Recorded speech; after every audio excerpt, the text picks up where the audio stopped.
Eu conversava ali com a minha esposa e eu olhava nos olhos dela e sem a gente dizer uma palavra, antes que a gente dissesse alguma palavra, eu percebia a alegria, a satisfação dela e ela percebia em mim também, por estar num lugar que tem gente como vocês. Glória a Deus pela vida de vocês, queridos. A resposta de vocês à presença de Jesus e à adoração é algo que constrange, é algo que a gente não vê em qualquer lugar. Eu oro para que você nunca trate um lugar como esse, momentos como esse, como mais um culto, mais uma ida à igreja.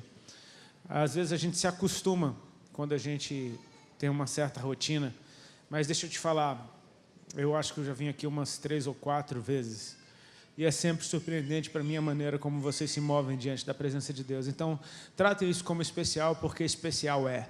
Amém? O nosso Deus é especial e quando a gente está na presença dEle, realmente, isso faz a diferença. É a primeira vez que eu estou sendo hospedado aqui na igreja. Amém? Agora a igreja tem aposentos para os ministros. Ali, isso é habitar na casa do Senhor. Amém? É muito bom. A gente se sente muito bem. Enfim, ontem de noite eu estava pensando a respeito do que ministrar. E hoje de manhã veio a confirmação. Eu amo o culto domingo de manhã, cara. Eu não sei vocês. Bom, eu creio que vocês gostem também, porque vocês estão aqui, afinal de contas, né? Mas eu amo o culto domingo de manhã. No mínimo, a gente se sente muito mais crente que os outros, né? Olha, domingo de manhã eu acordei para ir na igreja, aleluia, glória a Deus. Mas realmente isso faz a gente se lembrar de como é bom ser igreja, cara. Eu e minha esposa, a gente aceitou Jesus há 16 anos atrás. Eu era um cara extremamente rebelde. A minha cultura era uma cultura de contravenção, de irreverência. E, de repente, eu fui, pelo amor de Deus, eu fui introduzido numa cultura que era o oposto da minha. E eu amei muito tudo isso. Eu percebi, eu acho que eu fui feito para isso. Eu fui feito para uma cultura como essa. Não foi muito difícil eu me arrepender da minha rebeldia, da minha irreverência. Porque uma vez que eu conheci uma cultura de reverência e de zelo, eu falei, cara, eu fui feito para isso, como é que eu não conhecia isso antes? Eu amei ser igreja. Não simplesmente amei a igreja, mas eu amei ser igreja. Eu nunca tive problema com... Ontem eu comentava aqui com os jovens que estavam aqui. Eu nunca tive problema com um louvor que não era o tipo de som que eu gostava. Nunca tive, porque quando eu aceitei Jesus, eu queria tanto Ele. E as irmãs que me evangelizaram não gostavam das músicas que eu gostava, elas tinham as músicas delas. E assim, eu lembro que quando eu não tinha nada para ouvir em casa, as irmãs gravaram um CDzinho e deram para a gente. E a gente tinha um CD da Lauriette, um da Cassiane, um do Diante do Trono e um do Renascer Praise. E era o que a gente ouvia em casa, esses 4 CDs. Não era nada parecido com o tipo de som que eu fazia, que eu gostava de ouvir.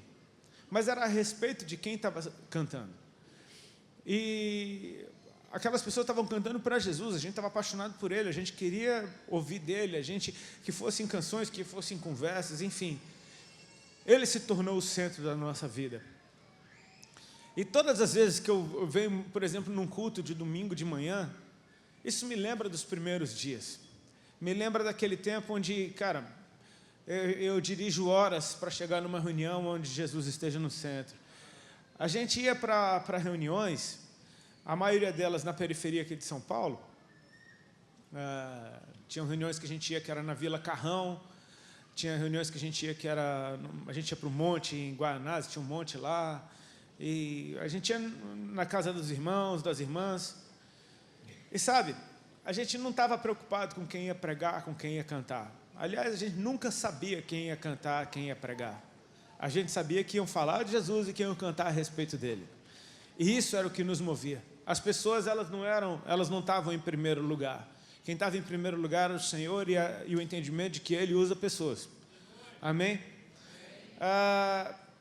Eu sei que muitas pessoas que já andaram muito com a igreja, em algum momento se feriram na igreja. Quantos aqui se feriram já na igreja? Muitas pessoas se feriram. Levanta tua mão bem alto, porque Deus pode estar te curando nessa hora. Se você se feriu, olha aí, está vendo? Eu e minha esposa também fomos feridos com a igreja. Mas Jesus nunca nos feriu. Ele nunca nos feriu, ainda que Ele muitas vezes tenha nos corrigido, porque Ele ama, Ele corrige o filho que ama. Se Ele te corrige é porque você é filho, amém? Um sinal da paternidade de Deus sobre a tua vida é a correção que vem dEle. Um sinal do amor que Ele tem por você é a correção dEle. E ainda que muitas vezes o Senhor fale firme com você, você sabe que isso nunca apagou o amor que Ele sente por você. É um desejo tão grande do Senhor te ter para Ele, te ter perto dEle e te ter no caminho certo, que Ele não suporta te ver no erro, por amor à sua vida. Amém? De saber que os braços do Senhor vão estar sempre abertos para mim. E que significa isso? Que eu estou pego. Não tem jeito de fugir dEle. Mas pessoas falham com a gente. Quantos já receberam palavras proféticas pontuais que se cumpriram na sua vida? Glória a Deus. Então, isso funciona. Amém? Quantos já receberam palavras proféticas que foram aquelas famosas profetadas, que você fala, meu, esse cara aí viajou na maionese. Você já recebeu tanto uma como a outra. Então, se uma já funcionou, você não tem motivo para rejeitar a profecia por causa de uma palavra que não se cumpriu. Amém? Deixa eu te fazer uma pergunta ainda mais ou menos a respeito disso, que já aconteceu comigo várias vezes. Quantos já receberam profetadas da boca de um profeta que já entregou uma palavra profética que se cumpriu? Então profetas erram. Amém? Profetas erram. Quantos já foram abençoados com a mensagem do pastor? Glória a Deus. E quantos já foram feridos por esse pastor? Esse mesmo. Então pastores erram.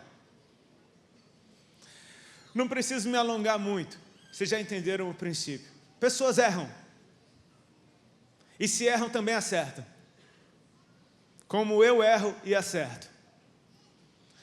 E às vezes é muito... Quando a gente pensa na grandeza de Deus e na minha limitação, quando eu penso na grandeza de Deus e na minha limitação, eu percebo que eu erro muito mais do que eu acerto. Quando eu erro, fui eu. Quando acerta, foi Ele. Então o alvo é a gente continuar crendo que Ele vai operar, e não importa o que aconteça, que o Senhor se meta na conversa. Porque se eu falar, por exemplo, para vocês hoje, 90% de abobrinha, os 10% que Deus falou contigo, pode mudar a tua vida. Então eu não tenho motivo para rejeitar isso, que é a casa do Senhor, que é a igreja, a estrutura que Ele estabeleceu sobre a terra, porque tem gente dentro dela que erra. Em Jerusalém, não, mas naquele tempo é que era bom, naquele tempo tinha a mesma coisa. Os mesmos problemas que tem hoje tinha naquela época, querido. Aliás, tinha uns problemas até mais cabulosos. Tem problema que eu nunca ouvi falar hoje e tinha naquela época. Por exemplo, na igreja de Corinto, tinha um cara que estava pegando a mulher do pai. E Paulo teve que advertir, eu estou sabendo que tem alguém aí que está saindo com a mulher do pai. Pelo amor de Deus, eu nunca ouvi um negócio desse nos nossos dias. Naquele tempo tinha. Quando Pedro foi para a casa do centurião, todo mundo lá em Jerusalém já veio com pedra para cima dele. Você sentou com os gentios na mesma mesa, não sei o que. Pedro teve que se explicar. Ou seja, estava todo mundo errado, até Pedro mostrar que o Espírito Santo caiu sobre eles, do mesmo jeito que tinha caído sobre os judeus, e agora todo mundo teve que se consertar. Então tem gente que está na liderança, no Conselho de Jerusalém, aleluia, e estava completamente errado. Sim ou não? Ontem o pastor ministrou aqui sobre Saulo, que era um cara que, estudou Deus a vida inteira e julgava estar fazendo a coisa certa diante de Deus, perseguindo os cristãos. Até que Jesus aparece para ele e ele vê que ele estava completamente errado quanto às suas convicções. E ele devia ter base bíblica para perseguir os cristãos.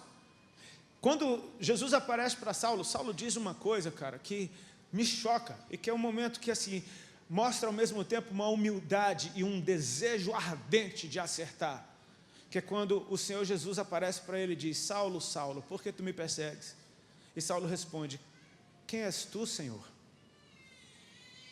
Eu não sei se isso te dá um entendimento de... Ele estudou Deus a vida inteira. E ele sabe que Deus está falando com ele, porque ele chama de Senhor. Mas ele diz: quem és tu, Senhor? Tipo assim, eu sei que é Deus, mas eu reconheço que eu não sei quem Deus é. E eu preciso te conhecer agora, face a face, no nível que eu nunca conheci. Quando ele conheceu Jesus, foi Jesus dizendo para ele: você está completamente errado, mas fica tranquilo, eu conto com você. Tipo assim, você tá matando, você está me perseguindo, matando os meus filhos, mas fica tranquilo, eu quero usar você. E foi uma luta para Paulo nos seus primeiros dias como um cristão, encontrar lugar no meio dos cristãos, porque estava todo mundo com medo dele. Esse cara que matou um monte de gente, eu não vou andar com ele, não. E ele: não, eu aceitei Jesus. Está doido? Isso deve ser uma estratégia do cão para matar a gente. Porque às vezes a gente tem dificuldade de receber de alguém que errou. Então não tem chance para a gente também, porque eu erro bastante, você não erra? Então por que os outros são ruins e a gente é bom? Por que a gente quer misericórdia para a gente e justiça para os outros? Misericórdia para todo mundo, inclusive para a gente, amém? Deixa eu te falar, a igreja é linda, cara. A igreja do Senhor Jesus, segundo diz a Bíblia, ela é sem mancha, ela é sem mácula, amém? É a noiva do Cordeiro. E a gente está no meio de um processo, Ele está nos alinhando, Ele está nos ensinando, a gente está todo mundo no meio do processo. Eu quero que você abra o teu coração para a beleza que é essa igreja, porque a gente vive num tempo em que muitas pessoas têm abandonado a igreja por causa de erros. A maioria desses casos, esmagadora, muita gente não reconhece, mas é porque a pessoa está com tanto erro na vida dela que ela não consegue consertar, que ela está louca para encontrar um erro no outro, para servir como desculpa, para nunca mais vir na igreja. A real é que quem quer Jesus, meu amigo, errando ou acertando, vai continuar com Ele. E o outro errando ou acertando: cara, tu vacilou feio comigo, mas eu te amo, vamos continuar junto. A real é que a gente vive num tempo onde as pessoas estão desistindo de ser igreja. Existe um movimento gigante de desigrejados, de gente que já não quer mais congregar. Você acha que esse problema é novo? Lá em Hebreus está escrito: irmãos, não deixeis de congregar como é costume de alguns. Sempre teve isso, cara. E a igreja avançou. Avançou através de quem? Avançou através de quem permaneceu. Quando Jesus fala dos sinais dos fins dos tempos, Ele dá uma lista de coisas absurdas que iam acontecer e parece que só vai piorando. Vai piorando, vai piorando, vai piorando, vai piorando, vai piorando, vocês vão ser mortos, vocês isso, o amor vai esfriar, a iniquidade vai aumentar, vai piorando, piorando, piorando, piorando, mas este evangelho será pregado em toda a terra. E aquele que for fiel até o fim será salvo. Então assim, não é porque as trevas ficaram mais densas que isso serve como desculpa para você parar. Porque para a mesma medida de trevas densas, existe uma medida de luz para você atravessar tudo isso. A gente está vivendo sim no tempo mais escuro da história, mas é o tempo que Deus está dando mais graça para você atravessar esse tempo. Amém? Aliás, Ele não precisa nem aumentar a tua luz para você atravessar nesse tempo, porque só de ter mais treva, qualquer luz fica mais forte. Você era uma vela, não fazia muita diferença. Apaga tudo, fica um breu. Meu irmão, você é a vela. A vela. Você está entendendo? Deus nos deu um privilégio lindo de poder ser a igreja dEle na face da terra, cara. E com os nossos erros e acertos a gente continua, porque é Deus quem opera tudo em todos. Amém? Tem um texto que um dia eu estava lendo ele não fala da igreja, porque ele está no Antigo Testamento inclusive, mas o Senhor me mostrou a igreja nele. Sabe quando nós pregadores, muitas vezes a gente faz uma história, a gente ilustra uma situação para falar algo a respeito do reino? Jesus fazia isso através de parábolas, amém? Ele desenhava uma história para ilustrar alguma coisa a respeito do reino. Eu quero usar esse texto, que está em 1 Samuel, capítulo 16, como uma parábola bíblica, para te mostrar a igreja funcionando através de gente que erra.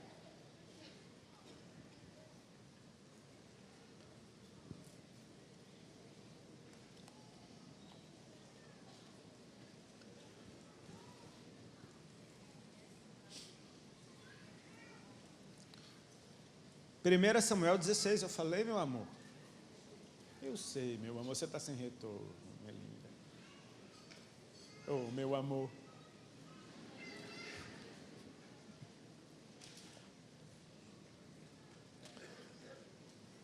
Todos acharam 1 Samuel 16? Amém? Eu vou ler esse texto bem rápido, você me acompanha.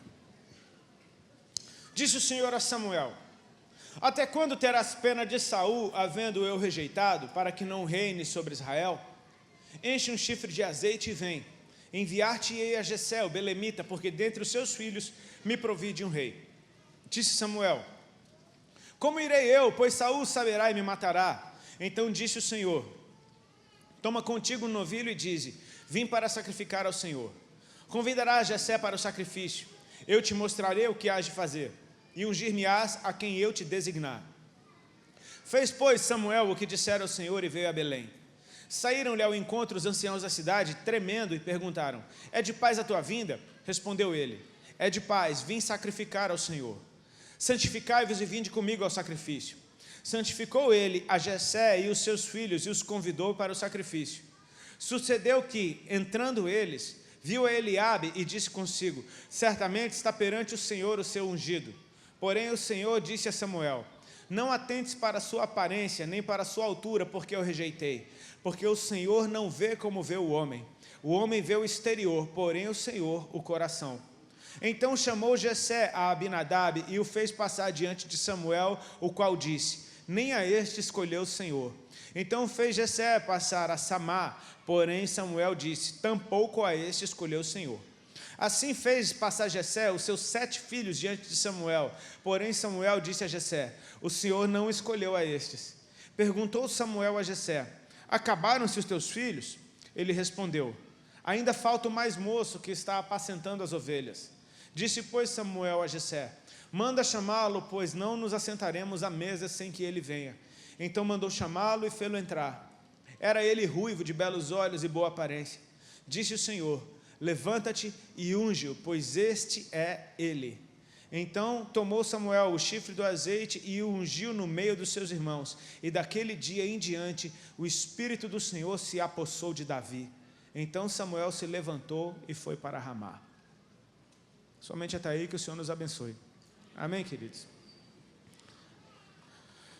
Irmãos, como eu ia dizendo, quero usar esse texto como uma parábola profética a respeito de um desenho da igreja funcionando plenamente através de gente como eu e você. Todos nós temos nossos personagens favoritos na Bíblia. E eu confesso para vocês que Samuel, para mim, é um dos meus profetas favoritos. Muito mais pela conduta dele, pelo caráter dele, pelo coração que ele tinha, do que necessariamente pelas suas palavras proféticas. Porque é bem diferente dos livros, por exemplo, de Isaías, de Jeremias, de Ezequiel e dos outros profetas. Os livros do profeta Samuel, eles são muito mais históricos do que a respeito de palavras proféticas que Deus mandou ele dizer. Mas eu acho linda a forma como ele nasce. Teve um tempo que eu andei ministrando sobre Samuel e Eli, e o relacionamento que ele tinha com esse sacerdote, que segundo Deus, nem com sacrifício, nem com holocausto, a sua iniquidade seria expiada. E Samuel conseguiu ser fiel a um homem iníquo e corrupto, porque este era um ungido do Senhor, porque este era o homem que o ensinou todas as coisas que ele sabia a respeito de Deus. A iniquidade, a corrupção de Eli nunca foram suficientes para que Samuel, mesmo sabendo pela boca do próprio Deus quem Eli era, tomasse uma atitude rebelde, tomasse uma atitude de agora eu conheço Deus, eu sei a verdade, eu faço do meu jeito e você não presta para nada. Ele continuou servindo a Eli como se Eli fosse o melhor dos sacerdotes, porque ele era fiel, não interessa a quem. Esse é um cara que tinha um coração gigante. A Bíblia diz que desde o seu primeiro encontro com o Senhor continuou a aparecer para ele. Disse que nenhuma das palavras que o Senhor disse para ele caiu por terra, ou seja, ficou sem cumprimento, e ele foi confirmado como profeta por toda Israel. Você concorda comigo que esse é um profeta bom? Amém?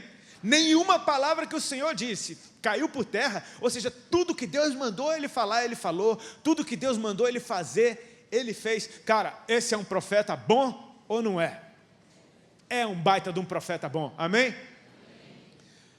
E ele tinha um coração amoroso, ele gostava de gente que ninguém gostava, nem Deus. Ele gostava de Eli, Deus não aguentava mais Eli, e Samuel estava lá, eis-me aqui, Senhor, o Senhor me chamou. E Deus está falando, olha, esse cara aí não tem jeito. Meu irmão, pensa num líder, que é assim, ó, hoje, qualquer líder, por mais corrupto que esteja, se ele se arrepender, Jesus restaura. Eli, Deus falou, esse daí nem com o holocausto, esse daí não tem jeito, eu desisto desse cara. Samuel conseguiu amar esse cara. Ele amava um cara que nem Deus aguentava mais. O povo pede um rei. Deus fala, ok, Samuel, não fica triste não foi você que eles rejeitaram, foi a mim. Tudo bem, você vai atrás dele. E tem a história longa de Saul. E Samuel encontra Saul. Saul, a Bíblia diz que Saul dos ombros para cima era mais bonito que todo mundo, era mais alto, mais forte, mais bonito, tinha cara de rei, cara. Não tinha muito jeito de rei, mas tinha cara. E foi aquele que Deus mostrou e aquele que foi. Meu irmão, Samuel ungiu o primeiro rei sobre Israel. E sabe o que? Samuel amou Saul. Como esse texto começa, você já percebe que Deus está tendo que ter uma conversa séria com Samuel, porque parece que Samuel está cometendo a mesma coisa, tipo, até quando você vai ter pena de Saul, sendo que eu já o rejeitei? Ou seja, Samuel amava um cara que Deus rejeita. Deus não aguenta um cara desse, Samuel aguenta. Pensa, você está imaginando o tamanho do coração desse profeta, que além de ser um profeta bom, tinha um coração gigante. Só que, olha o tipo de conversa que Deus está tendo com ele. Deus está tipo com a mão na cabeça falando assim, até quando você vai ter pena de Saul, sendo que eu já o rejeitei? Parece que Deus chegou num limite que ele não aguentava mais a intercessão de Samuel em favor de Saul. Era como se Samuel estivesse chegando diante de Deus toda vez, Senhor, eu te apresento a vida de Saul, Senhor, ele não é tão ruim assim, ele vacila, mas olha, dá para consertar, não foi um erro tão grande, ele só... Então, dá para dar um desconto, o menino, ele, né? E Deus está tipo assim... Ele fala, peraí, eu estou querendo fazer uma coisa e você está orando por outra. Vamos nos alinhar? Até quando você vai ter pena de Saul, sendo que eu já o rejeitei? O profeta era bom ou não era? Me ajuda, vamos lá, era ou não era? Estava errado ou não estava? Então o profeta Samuel erra, estava completamente errado. Ele estava orando para a restauração de um cara que Deus falou, eu já rejeitei, eu tenho outro, você tá orando errado. Você é dos bons, você me ouve tudo, mas você está errado, vamos nos alinhar?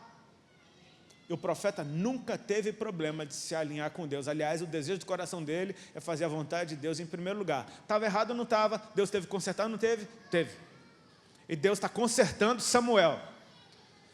Você vai ungir teu chifre de azeite, você vai na casa de Jessé, o belemita, e dentre os seus filhos eu me provi de um rei. Você percebe que o nome de Davi nem aparece? Aparece um nome aqui. Que nome é esse? Jessé. A gente vê que já apareceu nessa história a figura de um profeta, que é dos bons, mas que erra também e precisa ser consertado por Deus, amém? Agora ele aponta para uma casa. Eu quero chamar a tua atenção para que Jessé ele representa a figura de um pastor, cara. O pastor é aquele que educa os filhos.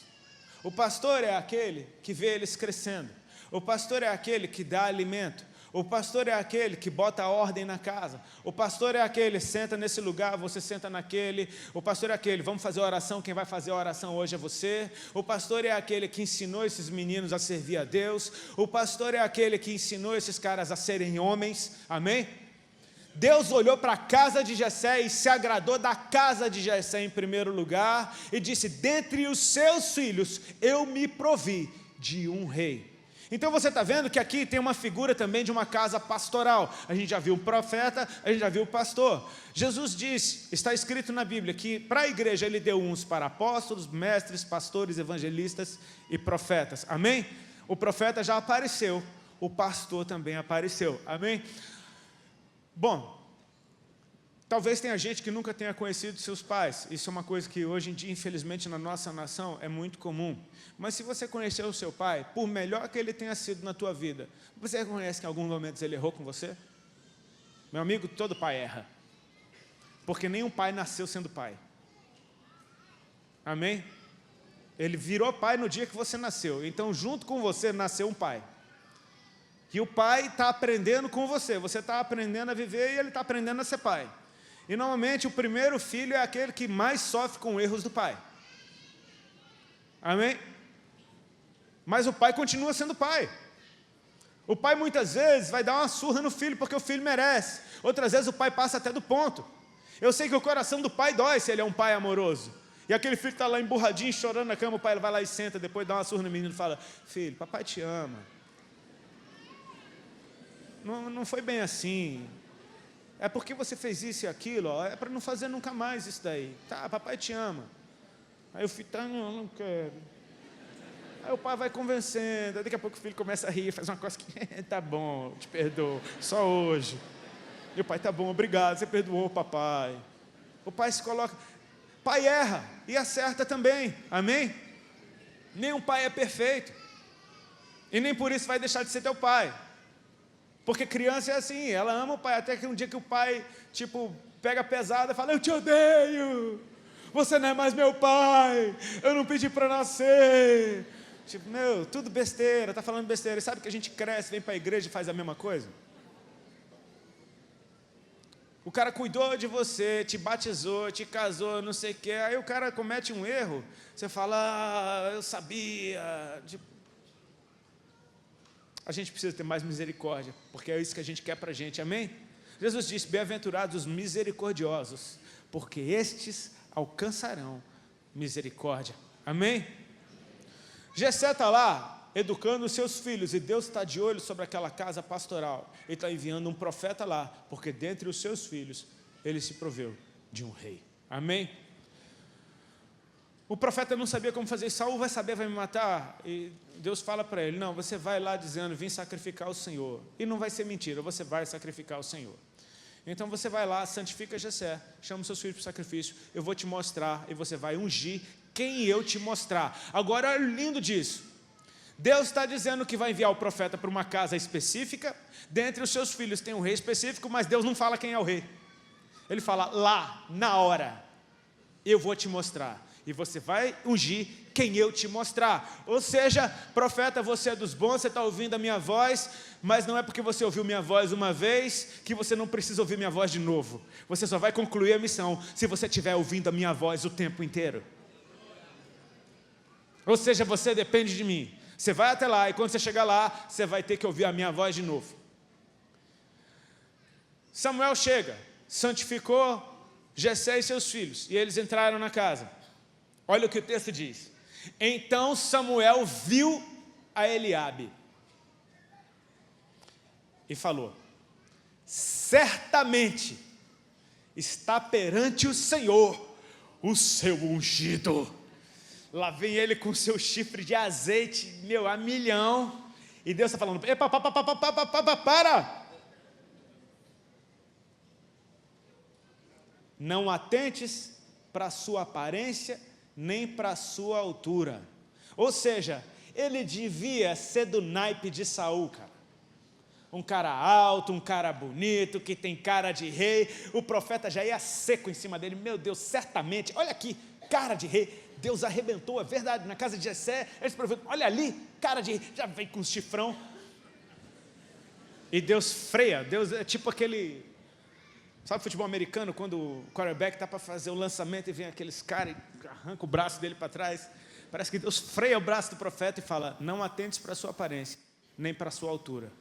Porque Deus não vê como vê o homem vê a aparência, e Deus vê o coração. Olha que coisa linda. Entrou em cena agora Deus fazendo o papel do mestre. O profeta Samuel está tendo uma aula a respeito de quem Deus é em tempo real, para não cometer uma besteira. Queridos, a gente precisa ver isso com bons olhos. Porque o que a gente percebe, na maioria dos lugares, são as denominações. E as denominações se dividem. E se dividem por causa das suas diferenças. Quando, na verdade, as suas diferenças não são para dividir, e sim para equipar um ao outro. Você vai ver igrejas tradicionais, como igrejas batistas, presbiterianas, metodistas, tem muitos mestres, os caras são bons na palavra ou não são? Meu amigo, são bons demais na palavra. Você vai ver igrejas como a Assembleia de Deus, Deus é amor, tem muitos profetas, tem ou não tem? Os caras, meu irmão, os caras oram pra caramba e dão lugar para o Espírito. Um precisa do outro. Um profeta sem mestre faz besteira, cara. Ele precisa de direção a respeito do que está embasar nas Escrituras, a respeito de quem Deus é para ele ir no caminho certo. Um mestre precisa de um profeta, porque senão é só uma aula, um seminário, não tem muita vida. Um precisa do outro, essas barreiras têm que cair, eles têm que andar juntos, porque um equipa o outro. A Bíblia diz, Deus deu um para apóstolos, outros para mestres, outros pastores, outros evangelistas, outros profetas, para a edificação do corpo. A igreja precisa dos 5 ministérios, a igreja precisa ser completa, amém? Deus está fazendo às vezes de um mestre aqui, dando uma aula para o profeta, e o profeta, meu amigo, que ama a Deus, ele está amando conhecer algo a respeito de Deus, que ele nunca tinha ouvido em nenhum dos seus outros encontros, que Deus não olha para a aparência, Deus vê o coração, amém? Olha o que o profeta diz, o Senhor não escolheu a este. O profeta estava errado de novo ou não estava? Estava ou não estava? Me ajuda. Ele era bom, ele não era? Ele estava indo no caminho certo, a missão era essa mesmo, era a casa de Jessé mesmo, não era? E ele estava errado ou não estava? Estava. Só que agora Deus entrou em cena e por causa de uma aula que ele teve ali em tempo real sobre o coração de Deus, ele agora não está mais errado. Deus consertou, o coração é humilde, amém? É ensinável. E ele fala, opa, peraí, Deus não escolheu esse daí. Percebe como a coisa funciona? Quando Deus ensina, funciona. Então, Jessé fez passar Abinadab diante do profeta. E o profeta diz, nem a este o Senhor escolheu. Quer dizer que agora Deus não precisa mais ficar intervindo? Não, o profeta aprendeu, cara. O cara que estava errado agora está acertando naquela área que ele estava prestes a errar. Glória a Deus por isso. Amém? Gente que erra também acerta. E uma vez que aprende, não precisa mais ficar voltando naquilo ali. Então, Jessé fez passar a Samar. Tampouco a esse o Senhor escolheu. Meu amigo, esse erro ele não comete mais, porque agora ele teve uma aula do próprio Deus a respeito de quem Deus é. Ele agora está indo na direção certa. E assim, Jessé fez passar seus 7 filhos diante do profeta. E o profeta diz, o Senhor não escolheu nenhum desses, cara. E a gente vai precisar conversar aqui agora, porque Deus me mandou para cá e é tu mesmo. Ele disse que tem um rei no meio dos teus filhos. Você passou todos os filhos e não é nenhum desses. Então assim, Deus não está errado, eu acertei a casa. Pastor, erra ou não erra? Ele foi passando o que ele tinha de melhor. Bom, esse daqui é o rei. Não, então é esse. Não, então é esse. Então é esse. Então é esse. Não. Vai, o outro. Vai, tu também. Ninguém sabe quem é até Deus mostrar. Está todo mundo errado até Deus te falar o que é certo. Amém? A gente depende dele o tempo inteiro, querido. O profeta fala, olha, travou. A missão está toda certinha, mas não travou. Nem esse o Senhor escolheu. Acabaram-se, pois, os teus filhos. Aí, rapaz, tem um mais moço. Está lá fora, cuidando de ovelha. Existem alguns teólogos, eu não sou teólogo, eu falo o que eu ouço, o que eu aprendo. Existem alguns teólogos que defendem de que talvez Davi tivesse sido fruto de uma relação extraconjugal de Jessé, por ele não ter sido nem convidado para aquele ambiente, por ele estar do lado de fora, por ele ter sido desprezado. Davi escreve num dos salmos, em pecado me concebeu minha mãe. Então alguns teólogos seguem nessa linha de que talvez, a grande probabilidade de Davi ter sido filho de fora do casamento de Jessé. Algo que talvez, eu não queria muito que isso aparecesse diante do profeta, mas, meu amigo, Deus me mandou para essa casa. E se Deus mandou para essa casa e o menino não está na casa, significa que o menino é da casa. Quer você queira ou não. Amém? Não é você que determina quem é da casa e quem não é. Eu tenho os meus olhos sobre a casa e eu estou procurando um que não está aqui. Então a gente vai achar esse cara. Amém? Tem um, ele está cuidando das ovelhas no campo, é o mais moço. Não deu tempo dele santificar, não deu tempo dele tomar um banho, não deu tempo dele ficar cheiroso. Ele está lá do lado de fora. Olha o que o profeta fala. Pois manda chamá-lo. Nós não nos assentaremos até que ele venha. Amém? Aqui entra em cena um cara que eu gosto demais desse cara porque é do meu time. Amém? Olha o verso 12, só você com atenção. Então mandou chamá-lo e o fez entrar. Com vocês entra em cena o evangelista. Amém? Galera do meu time, glória a Deus pelos evangelistas, amém? Tem evangelista aí, glória a Deus, está vendo? É nós, meu amigo. É nós, está vendo? Missão dada é missão cumprida, parceiro. Mandou chamá-lo e o fez entrar. Cara, esse cara aparece tão rápido que nem aparece. Quem foi chamar? Eu sei que foi. E fez ele entrar. Esse cara mandou bem. Evangelista manda bem? Manda ou não manda? Evangelista é bom, cara. Evangelista, confesso, muitas vezes a gente não tem aquela teologia toda, aquele ensino todo. Mas deixa eu te falar, a gente vai fazer esse cara entrar, cara. Ah, esse cara vai entrar. Esse cara, ele teve que ir até Davi, até onde Davi estava. Ele estava do lado de dentro, ele teve que ir para o lado de fora. Ele já estava bonitinho, ele já estava limpo, ele já estava santificado, ele já estava pronto para o sacrifício. Mas ele se dispôs a se sujar todinho de novo. Ele se dispôs a parar, a sair daquele conforto, daquele lugar, para ir até aquele ambiente de ovelha, de lama, de carrapicho, de animal, para buscar aquele menininho mal acabado, que o profeta falou, se enquanto ele não entrar, nada acontece aqui dentro. Então esse cara tem que convencer Davi a largar tudo que ele está fazendo, porque tem uma festa dentro de casa, que só vai acontecer quando ele chegar. É alguma coincidência? Tem alguma coincidência nisso?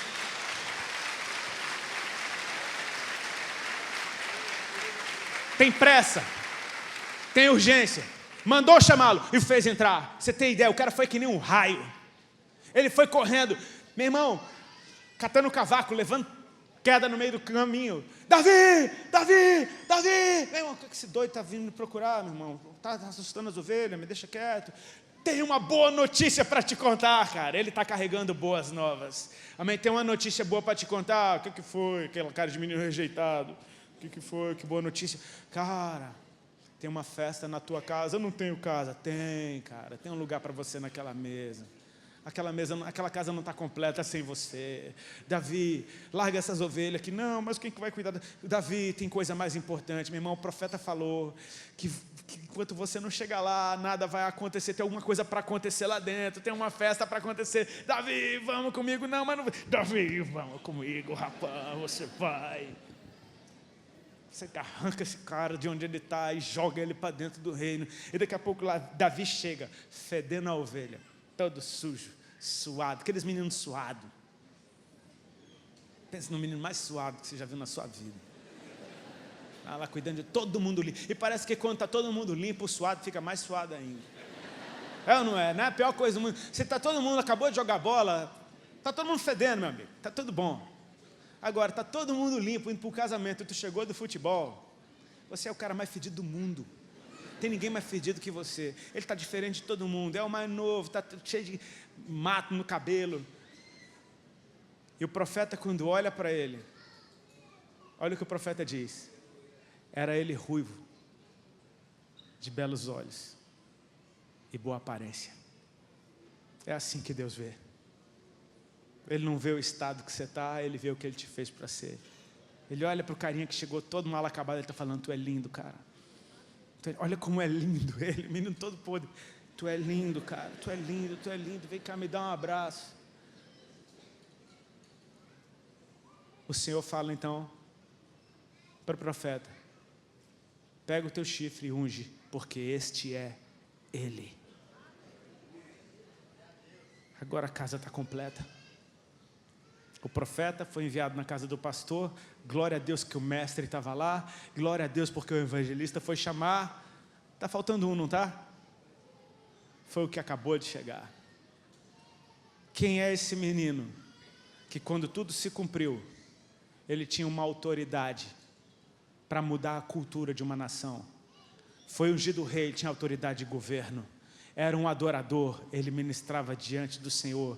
Era um profeta. Ele ensinava as pessoas a respeito do Senhor. Vinde, filhos, e vos ensinarei o temor do Senhor. Ele mudou a adoração em Israel e Deus aceitou.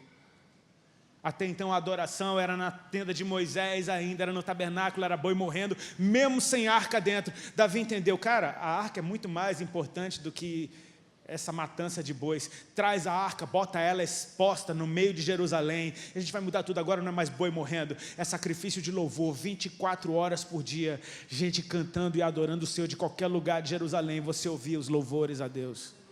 Ele mudou a adoração e Deus aceitou. Era um apóstolo dos bons. Queridos, esse desenho, numa parábola, é o que nós somos, a igreja completa. Sim, eu sou um evangelista, cara, e às vezes eu sofro com isso, até Deus me curar. Eu tenho um amigo que ele é um mestre dos bons, um mestre como poucos que eu já vi. Meu Deus, parece que Deus fez aquele buraco da Matrix, do Matrix na cabeça dele e um download de Bíblia nele que é inacreditável. O cara aceitou Jesus anos depois de mim e, meu Deus, ele prega 3, 4 horas seguidas, ninguém cansa. Eu não canso de ouvir o cara. E aí eu fui pregar no mesmo congresso. Ele pregou e depois eu ia pregar depois dele. Eu falei, meu, o que é que eu vou pregar depois desse cara, velho? Eu estava numa escola agora, lá em Recife, do Ministério Shores of Grace. Meu, os caras fazem um trabalho lindo. Na mesma escola, Heidi Baker ia pregar. Quem conhece Heidi Baker? Já ouviu falar? Uma das missionárias mais casca-grossa lá no Moçambique, meu, ela mudou uma nação. O que é que eu vou falar num ambiente onde tem Heidi Baker pregando? Eu sei que esse meu amigo que é mestre, uma vez ele estava pregando, ele começou a falar de X-Men. E ele usando os exemplos de X-Men, e cara, a esposa dele não gosta muito que ele fale de X-Men nem de futebol no meio da pregação, porque ele começa a falar de futebol e de X-Men e ele vai por outro caminho. Ele até pediu desculpa para ela na hora, mas ele falar de X-Men foi bom para mim. Porque eu fiz uma confusão dentro da minha cabeça, eu comecei a imaginar uma cena que eu achava que era de X-Men e não era, era o Avengers. Eu já fiz uma confusão dentro de mim. Mas Deus me mostrou o arqueiro. Sabe aquele cara do Avengers que joga uma flecha bacana? Meu irmão, o cara não devia nem estar incluído no meio daqueles super-heróis, porque, meu, tem um cara que vira fogo. Ele está andando no meio de uma galera que vira fogo, o outro é de pedra. E ele joga flecha, brother. Flecha dá para você aprender a jogar. Só que se você assistiu a Avengers, você vai perceber que tem uns BO que só a flecha resolve. E Deus tranquilizou meu coração, filho, não é para você se sentir intimidado, porque o teu irmão flui diferente de você. Vocês se completam. Por isso que eu fiz um diferente do outro. É a multiforme graça de Deus. Um é diferente do outro e é por isso que a gente tem que andar junto. A gente erra, mas quem erra acerta. E se a gente ama o Senhor, na hora que Ele falar, a gente conserta o nosso coração. Então, aos trancos e barrancos, a gente vai aprendendo como errar menos com o tempo. E aí a gente vai se completando. E aí o cara que tem o dom, que tem o ofício de profeta, ele tem humildade para perguntar para o mestre, vem cá, Deus está me falando nos negócios, confere aí comigo se é Deus mesmo que está falando ou se é viagem da minha cabeça. O mestre vai ajudar, olha cara, é por aqui. Uau, era isso mesmo, tinha um detalhezinho ou outro. Um ou outro se conserta. O mestre sabe, cara, eu tenho conhecimento, mas esse cara flui num poder... Uau, eu preciso andar com esse cara. Tem outro que ali está tranquilo, você nem dá muito valor para ele, mas ele cuida dos outros como ninguém. Ele tem paciência para passar 3, 4 horas ouvindo a história de alguém, e ainda tem paciência para passar mais 3, 4 horas aconselhando também. Sabe aqueles papos, às vezes alguém chega para mim, Rodolfo, tem uma parada, cara, eu precisava de um conselho. Eu falo, fala, brother. Então, é porque quando era, brother, vai direto ao assunto, fala lá, qual é o problema? E no fim das contas, brother, eu acho que você precisa orar. A minha esposa não. A minha esposa aguenta, cara. Ela fala, conta aí tua vida inteira, meu filho. Conta. Fala, chora, ela chora junto. Ela passa. Aí, meu irmão, quem mandou se meter com a Ali? Porque ela vai ficar no pé. Ela vai falar, vai pegar e-mail, vai ficar aconselhando e vai descascar ele. São pessoas diferentes. porque precisam andar no mesmo time. A igreja de Jesus se completa pelas diferenças. E deixa eu te falar, os erros desses homens aqui não foram um empecilho para que Deus fizesse o que Ele queria fazer. Davi foi achado, a missão encontrando Davi foi concluída, amém? Ele foi achado e ele era realmente aquele que Deus estava procurando, o homem segundo o coração de Deus, que errou também, e errou mais feio que Saul. Só que Saul tinha medo de perder o reino, Davi tinha medo de perder a presença. Então se arrependeu mais do que precisava para ter a presença de novo. E sabe o que a Bíblia diz de Davi? Que ele morreu velho, farto de dias, em boa velhice. Então a gente não tem como chamar Davi de corrupto. Davi foi alguém que errou. Se você for associar erro à corrupção, então Davi era mais corrupto que Saul. Porque o erro dele foi muito pior. Cara, ele cometeu um adultério horrível, ele tentou encobrir isso, mandando matar um cara que era fiel a ele. Meu, que lambança, a espada nunca mais se apartou da casa dele, os filhos dele agora, tinha um filho cometendo incesto com a filha, o outro irmão matou o outro, daqui a pouco quer tomar o reino do pai, se deitou com todas as concubinas. Meu irmão, uma bagunça, uma lambança terrível. Mas a gente não pode chamar Davi de corrupto, porque ele se arrependeu e ele encontrou o seu lugar em Deus de novo. Restaura em mim, Senhor, um coração puro, devolve-me a alegria da salvação. Era tudo que ele queria, ser como nos primeiros dias, cara.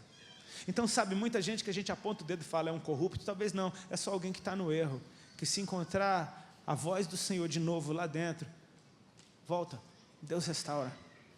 Eu quero te animar nessa manhã, queridos, para você saber que vale a pena ser igreja, cara. Vale a pena ser igreja, um ajuda o outro. Quando o outro está errado, você com amor fala, querido, você errou aqui, mas glória a Deus, eu te amo, eu te respeito, eu te honro, e mais, eu preciso de você andando do meu lado. Se coloca de pé, por favor, a gente vai estar orando.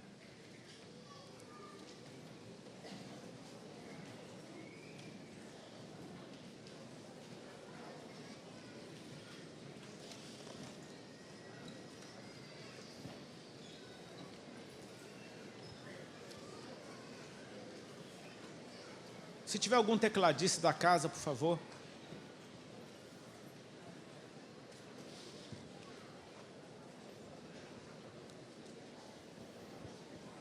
Amém? Ficou de pé, glória a Deus, dá uma alongadinha. Glória a Deus, isso é bom. Bom, agora presta atenção aqui em mim de novo. O culto não acabou.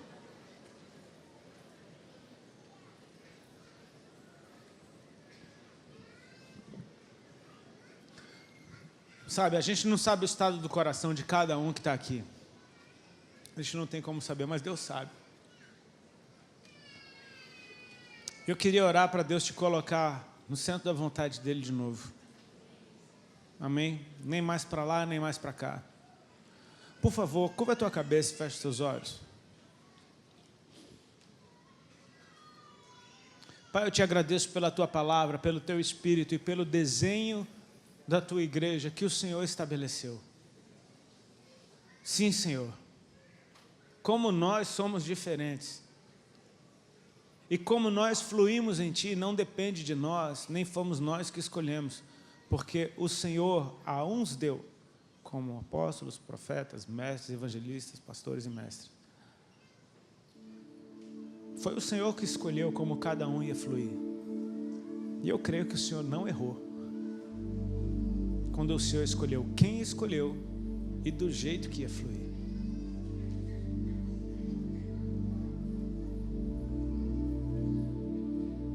Pai, eu te agradeço porque o teu reino é inclusivo. Há lugar para cada um. O primeiro mártir da igreja não foi um grande apóstolo, foi o diácono Estevão, que defendeu o evangelho como um mestre, que confrontou a religiosidade com sabedoria, como uma perfeita testemunha de Jesus, com ousadia, com autoridade, e não negou a sua fé diante da morte. E a esse mesmo diácono, o Senhor tocou-lhe o coração enquanto ele era apedrejado, e ele orou como o Senhor orou na cruz, dizendo: Pai, perdoa-lhes, porque eles não sabem o que estão fazendo. A esse mesmo diácono o Senhor mostrou os céus abertos e o Filho de Deus em pé à direita do trono. Não existe soldado raso no teu reino. Existem funções específicas fluindo de acordo com a identidade de cada um, a qual o Senhor estabeleceu. Portanto, nós hoje, Senhor Jesus, como um corpo, nós te pedimos perdão. Nós te pedimos perdão, Senhor, por julgar o próximo, por não reconhecer as habilidades sobrenaturais que eles têm, porque talvez não sejam muito atraentes para nós, mas hoje nós reconhecemos, são fundamentais para o pleno funcionamento da tua igreja. Nós te pedimos, Senhor Jesus, que o Senhor nos permita, pela tua misericórdia, reaprender e a viver uma cultura de honra, uma cultura onde todos são importantes, onde todos são especiais, e mais, há um lugar para cada um na tua mesa. O Senhor se agrada de ver a tua casa cheia, todos os teus filhos e filhas juntos ao redor de ti. Nós te pedimos perdão, Senhor, porque muitas vezes nós mantemos essa mesa desocupada, ora pelo nosso julgamento a respeito dos outros, ora pelo nosso julgamento a respeito de nós mesmos. Nós queremos te pedir perdão, Senhor, por termos nos excluído dessa mesa, quando há um lugar para nós e nós deixamos esse lugar vago, te lembrando que algo falta. Com teus olhos fechados, queridos, eu quero ser bem direto com você que está aqui nessa manhã. Eu não sei se porventura há alguém que se encontra fora do corpo de Cristo. Eu tenho uma notícia para te dar: você é filho. Há um lugar para você nessa mesa, há algo grande para Deus fazer através de você, há habilidades que Deus te deu que talvez os seus irmãos não tenham, e eles precisam de você para serem aperfeiçoados, e você também precisa deles para ser aperfeiçoado. Eu não sei se há alguém aqui que foi ferido por rejeição, ou por dor, ou por mau julgamento, e se colocou do lado de fora. Deus está te chamando para o lado de dentro nessa manhã. Se é você, sai do teu lugar e vem aqui na frente que eu quero orar por ti. Faça isso rapidinho. Se tem alguém que estava fora do corpo de Cristo e você entende, Deus está me chamando para voltar hoje, sai do teu lugar e vem. Eu quero orar por você. Se você está na galeria, eu espero você descer, mas faça isso rápido, de maneira dinâmica, para a gente continuar orando. Deus quer curar o teu coração. Glória a Deus, pode vir.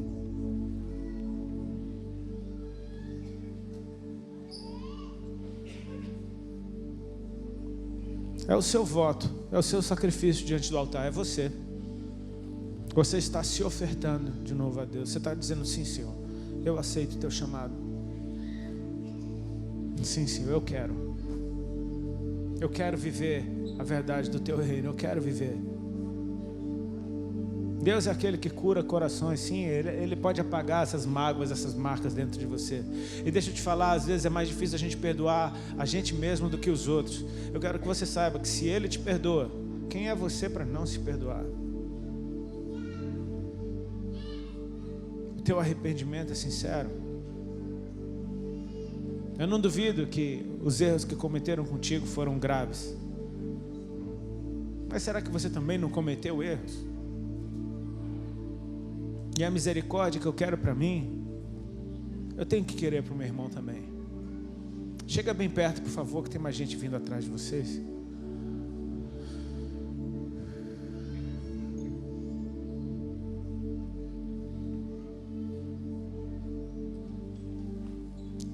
Deus, Pai.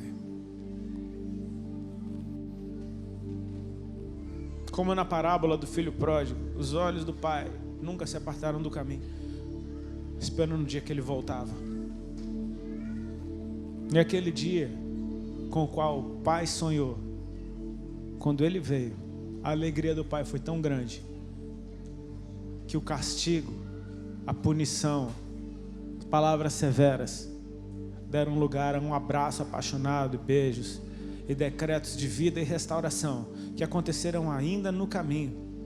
Quando o filho pródigo entra em casa, ele já entra bem vestido, ele já entra com uma aliança no dedo, ele já entra com sandália nos pés e já tem um bezerro no fogo, por causa da alegria do pai. Ou seja, a restauração ela acontece no caminho. Enquanto você saía do seu lugar para chegar diante do altar, no caminho, Jesus disse: eu sou o caminho. No caminho você é restaurado. A igreja estende as mãos para eles, por favor. Pai, em nome de Jesus Cristo, nós abençoamos essas vidas e nós declaramos que eles são preciosos para Ti. Eu oro para que essa história que pode ter travado em algum momento, ela comece a andar a partir de hoje. Eu oro, Paizinho, para que eles saibam do Teu perdão e que eles tenham um coração que, uma vez perdoado, saiba perdoar também. Sim, Senhor, nós fomos perdoados e não temos desculpa para não perdoar. O Senhor mesmo disse: se perdoares os pecados dos outros, vocês serão perdoados. Então, Pai, em nome de Jesus, em favor dos meus irmãos eu oro aqui. Sim, Pai, nós liberamos o perdão por aqueles que nos feriram. Nós liberamos o perdão por aqueles que erraram conosco. Eles não eram falsos mestres, falsos pastores, falsos profetas. Talvez eles só estivessem errados por um determinado momento, mas o Senhor pode tratar com eles e os ensinar a Tua perfeita vontade. Assim como a minha vida, Senhor, eu quero ser ensinado também. Eu quero andar na Tua perfeita vontade. Pai, aperfeiçoa-nos. Nós somos o Teu corpo, nós somos a Tua noiva. Nós queremos sim, Senhor, ser sem mácula, sem mancha. Nós queremos ser sem defeito. Mas se o Senhor não nos aperfeiçoar, não há chance de nós fazermos isso sozinhos. Nós dependemos de Ti para todas as coisas.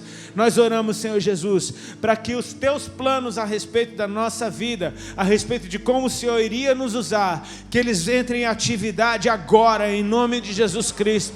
Nós chamamos a existência agora, a plena atividade nos nossos dons e talentos, em favor do Teu reino, em favor da Tua igreja. Pai, em nome de Jesus Cristo, que nós sejamos essa luz que o Senhor disse que é impossível de se esconder.